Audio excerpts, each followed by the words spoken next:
All right, so you guys see my mining farm. Hope you guys enjoyed it. Thank you for checking. I'm just kidding, guys. I'm just kidding. What's going on? Welcome, Rabid here. So I was talking to some of you guys who are members of the channel, and I asked you guys, what do you guys want to see and stuff, and a lot of you guys wanted to see my mining farm and what I'm currently mining and things like that. So that's what we're going to do today. We're going to check out my mining farm, what I got on, what I got off, what I'm mining, and so on. So let's get to it.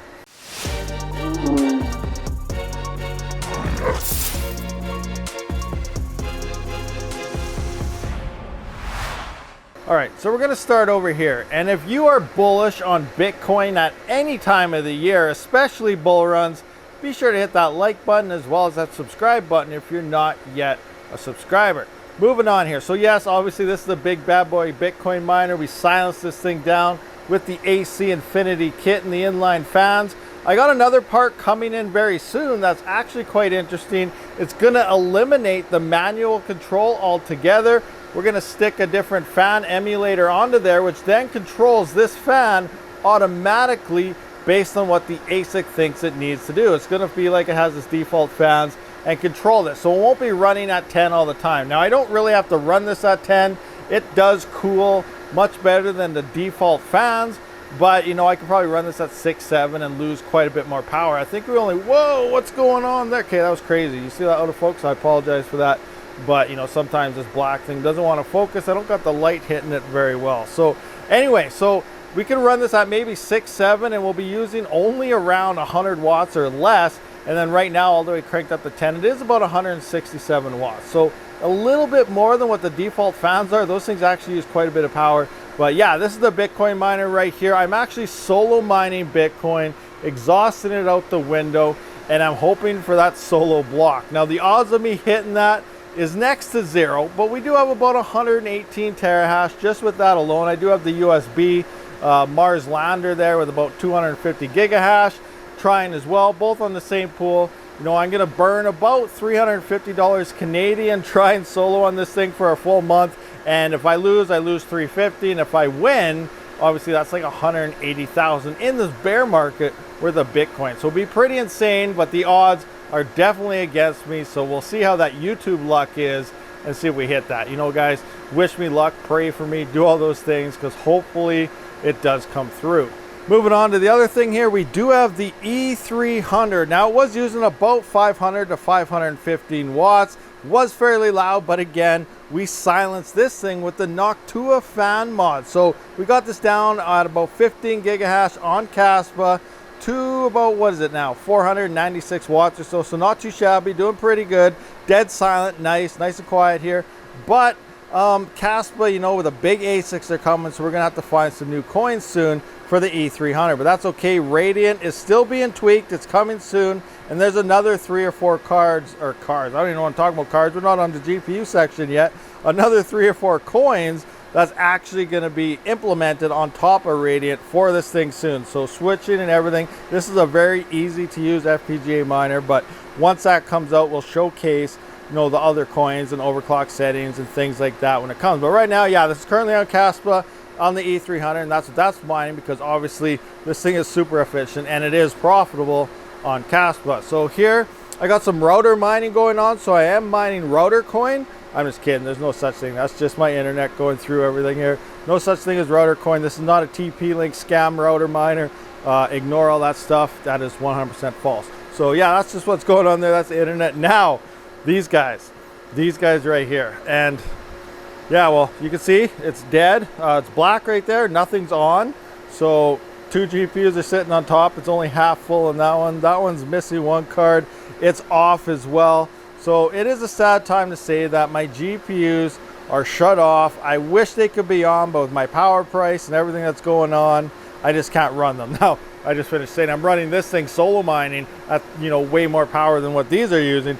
But I at least have a chance for $180,000. Here I have a chance for, I don't even know. I don't know what to go with. I don't even know where I'm going with that yet. But regardless, one day GPUs will come back. It's just not right now. So my GPUs are turned off. And funny story, I actually found a short from May 6, 2021, which was Profitability Everywhere, ETC, and I shared it on Twitter. ETC actually became the most profitable coin to mine. So there's still hope for GPUs and all sorts of other hardware for ETH and stuff. Moving into the next bull run, I think, what was it? I think 6 5700 XTs or something. It was like $46 a day at the time. So it's pretty insane. Check that short out. Maybe if I remember, I'll link that down in the description. But yeah, it was pretty sweet. I was like, wow, this is actually pretty cool. It actually passed Ethereum in mining profitability. Now, I don't remember what Ethereum's price was. Sure, I can look back in history. But, you know, it was doing pretty good. So ETC could pump, and we could see GPUs and everything come on that. But that leads me to the next thing. Next up, I do have my Apollos down here. So we got some Apollo miners. You know what? Let's just fast forward through this, kind of skip this for a section, move on to here. And here you can see 3 KD box 2s. Actually, these aren't KD boxes, but they all look the same. One is a KD box 2, one is a CK box 2 for CKB, and the other one is an SC box 2. So SIA coin as well as SCP coin now, since they're forking stuff, that will now work on it. I think it is profitable, but I still have it turned off because I don't really mind stuff if it's not that profitable. It's slightly profitable. You never know what will happen. It'll get burned by power time. So I'm waiting for more profitability to pick up before I actually turn that on. The next one is obviously KDA box 2, KD box 2. It's dead ever since the KA3 came out, so that can just go. And then the other one is CKB. Now the K7s kind of destroyed that as well, obviously. So all 3 of these are just hanging off in the off position, not even plugged in, hanging out. And hopefully if something pumps, I might turn something back on and we'll go from there. Now let's move on to these Apollo miners. So I got pretty much one version of every Apollo miner. We got the V1 300 mega hash, 6 gigabytes. That's that gold one right there. It does do about, was it supposed to be about 300 mega hash or so. We got the ETC Mini and the ETC Mini Plus. Now those only have 3.6 gigabytes of memory, so they're only good on ETC until around sometime in March or May or something like that. It's early 2024. So there's less than a year left on those 2 left for ETC. Now they're also dual mining ZIL because they can, so that's awesome. I keep messaging Apollo asking them, there are ETH coins that only have a DAG size of like 1.5 to 2 gigabytes, so they will still work, but they don't want to implement ETH on them yet. They have no plans for it, they say, so I'm just expecting those to die. Maybe as we get closer to dead time, they might do something. I doubt it, but we'll see what happens.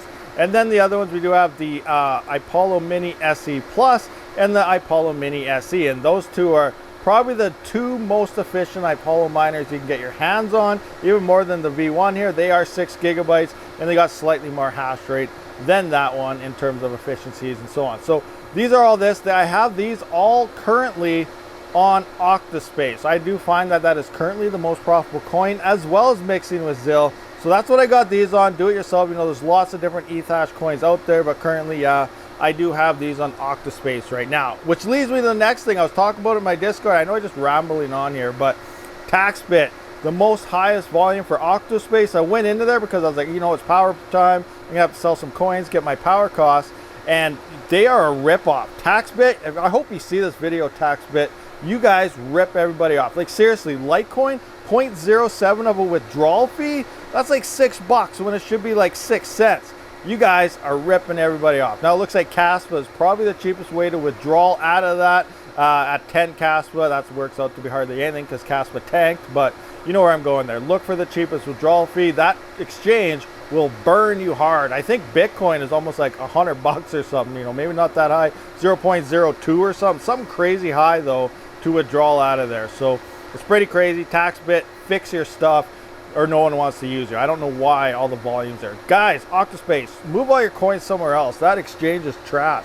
In the bathroom, I still have the X41U Jazz Miner, which is looking a little dusty. I definitely got to clean this thing out. And the Jazz Miner Q, which is a nice quiet version and like 1.2 gigahash worth of ETH hash rate. Can move to ETC as well. Only has about 5.5 gigabytes of memory. Same as the X41Q, but this one's the quiet version. And those are both on Octaspace as well. And they cannot mine ZIL, as sad as that is. Now the X16 is dropping very soon. 1.8 gigahash. I think it'll probably do about 1.9 to 2 gigahash once you actually test it and crank it up. And it's only supposed to use about 630 watts. The X16 that is coming out soon is going to be a beast of an ETH miner. I'm definitely pumped for that. And we know we need like 10 of those things in my farm. Up here, if it does focus, I don't know what's going on. I can't get my lights up here, but you know what? Actually, let me just grab one of these, pick it up. Maybe I can kind of, hold on, pick that up. There we go. You can kind of see it up there. So that's my chia farming units right there, the evergreen. And I do have links to anything I talk about here down the description. But this is my chia mining farm. And those things are pretty damn amazing. You know, some people say they cost too much for what you get. It's not really that much more than just doing it yourself. Except it already comes ready to go. All you got to do is plug it in and you are farming yourself chia. So, you know, how can you go wrong with that? Now, the part most of you guys are probably waiting for, and that is this mini Doge miner right here. As you can see, it is currently turned off because mini Doge miners are no longer profitable either. I'm just kidding, guys. You know, depending on your power price, maybe it is, but right now it's not looking too hot. But now let's get back to what you probably were looking for, and that is the CPU farm. That is right. So I got a couple CPUs here, I think 30 to be exact. We will run through them right quick. So most of these are 3900Xs. I got a couple 3950s and a couple 5950Xs between these two racks here. These are all 3900X. Rig 5, you know, the resident celebrity is still hiding in the back there. I might turn him into like a Dynix miner and test that out, but then he's gonna go straight back to straight CPU mining. I know these could probably be used for something like proof of useful work, unless Flux really pumps hugely or it pays out a crap ton. Because proof of useful work gets super popular, then I don't really think it's going to make it worthwhile to actually take them off CPU mining and put them to something like that. But hey, you know what? If it does turn that way, I will definitely slap a couple cards in if it becomes really profitable, because this is the Rabid Mining YouTube channel. I don't care what I mine. I don't care what the coin stands for. If it is profitable, I will put my rigs on it. If it's not profitable, I will get the heck out of there. So, you know, that's what we do. We're miners. We're not really loyal. We're kind of like scabby little, I'm just kidding, guys. We're all awesome out there, right? Give me a thumbs up if we're awesome. All right, so we got the 3900Xs up here. We got 6 3900Xs down there. These two are 3950Xs. Those are two 3900Xs. These are two 5950Xs. Those are two 3900Xs right there. There's two of them stacked up behind each other. Down here, did I go through these? These four, there's four back in here, one hiding in the corner back there you can see. These four are 3900Xs. Those two are 3900Xs. The one in the back is a 3900X, and this guy up front is a 5950X. Now, I sometimes have a burnt out headlight here. Sometimes it works, sometimes it doesn't. Doesn't bother me. This is only a $20 cooler on a 5950X, and it works just fine. CPU temps are around 60 to 65 degrees on Random X. A little bit cooler on most of the other algos, but 20 bucks on this as a cooler on a 5950X is all I needed to tame that bad boy. When it comes to CPU mining, you don't need much to keep your rigs cool.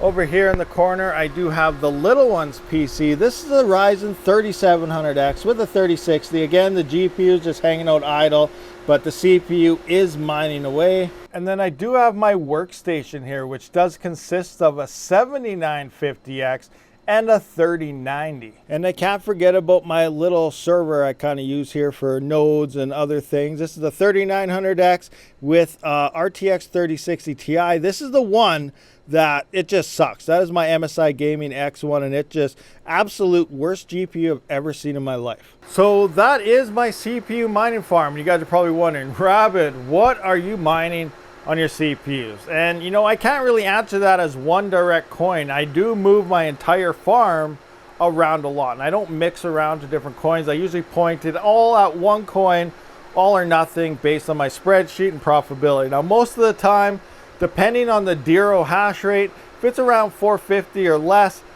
you'll see my rigs most likely on Dero. And if they're not, if it hits around 500 plus to 700 mega hash, then I'm swapping between either Epic, XDAG, what's the other one there, Veriscoin. And if Veriscoin coins, if it actually spikes up to, you know, high block fees or something, because now ever since the fork, they do pay all the fees and everything to miners. So if someone, you know, creates a coin or something on their ASAP, the fees spike for a day or two, I will move no matter what happens, what everything's looking like in profitability, I will throw everything on Veriscoin, because it becomes like 8 or 9 times more profitable when that happens. You know, think of Ethereum 1559 or pre-1559, all the fees to the miners, you get some huge blocks. Like the average Verus coin block is like 6, and it was up to like 58, 59. I believe someone said somewhere it was like 5,000 one block, so that would be insane. I don't know if the block actually hit that, or is just the taxes within that made it like a fee of 5,000. It wasn't an entire block reward. I don't know, but it's been around 58 to 60 Verus for about a day or two after the last coin drop. So, you know, right now it is back down to 6, so it's definitely something to keep your eye on. But yeah, those are my main coins, I believe. So like Dagger, Dero, Epic Cash, and Epic Cash can be mined on GPUs and stuff as well as CPUs, different things there. And then Verus coin, obviously Raptorium stuff. Raptorium is actually picking up the profitability now in this latest thing. Some hash rate kind of jumped off, and we're seeing some, you know, decent profitability. That's actually because in the last couple of days, Raptorium has been more profitable than even Dero, because, well, the Dero hash rate hit somewhere between 500 to 750 mega hash. So, you know, it pretty much killed the profits there. And Raptorium and stuff, I think, was running around 25 cents or something on a single 3900X after power. So Raptorium profitability has been picking up, even though the market looks like crap lately. We are starting to see a bit of green. But, you know, I move around all the time, but those are my main coins there that I do have to say I usually swap between. And then, you know, if something new pops out and it looks decent, I'll move there as well. And for the star of the shows, I'm just kidding, these guys are old. So this is the original Mini Doge Pro. Yeah, I was gonna say 2, but that's the ones over there, the black ones. This is the Mini Doge 2, and it actually wanted to burn out a plug. And I can't remember what the other one's, the KD Box 2. That's right, no, not 2. That's the KD Box Pro. Those two are obviously both shut off because the newer and better versions aren't even running, and they're a lot more efficient. So that's it, guys. That is pretty much my farm. So hopefully it did kind of give you insight onto what I got running here and hash between it. As for price, you know, maybe to give you a comparison on how much I spent on everything, I believe all my CPUs was around, I don't know, 12 to 15,000 Canadian. GPUs, it's about the same amount. I'm maybe an extra $500-600 in on the CPUs, but I'm pretty much a 50-50 split between the price that I paid on my CPUs and my GPU. So I'm right in the middle there, diversity, and I knew, you know, with the Ethereum merge coming, even though everyone was saying, no, everything's still going to be good, we seen it wasn't going to be very early, and we started to multiply and diverse the mining farm. And I'm glad I did, because, you know, these things have been keeping me afloat.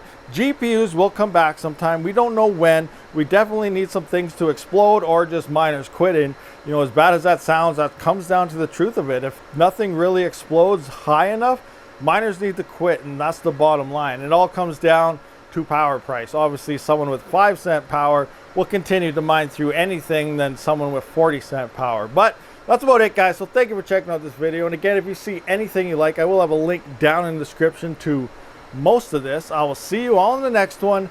Rabid out.